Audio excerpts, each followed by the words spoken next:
زیادہ زندگی امیرُ المومنین کی خلفاء کے دور میں گزری ہے۔ 25 سال گزرے ہیں، 3 خلیفہ کی حکومت تھی۔ کیا امیر المومنین جنگ بھول گئے تھے؟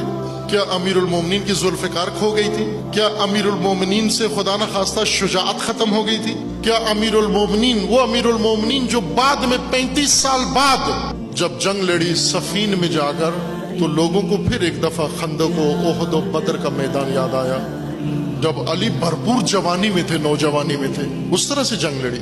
لیکن اس دوران جنگ صفین میں علی جنگجو نظر آتے ہیں، جنگ بدر میں علی جنگجو نظر آتے ہیں، جنگ احد میں علی جنگجو نظر آتے ہیں، جنگ خیبر میں علی جنگجو نظر آتے ہیں۔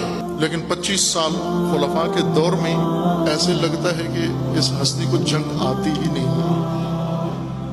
ایسے لگتا ہے کہ سیاست بھی نہیں آتی۔ کیوں عزیزان؟ یہ اس لیے نہیں تھا کہ علی جنگ نہیں جانتے تھے،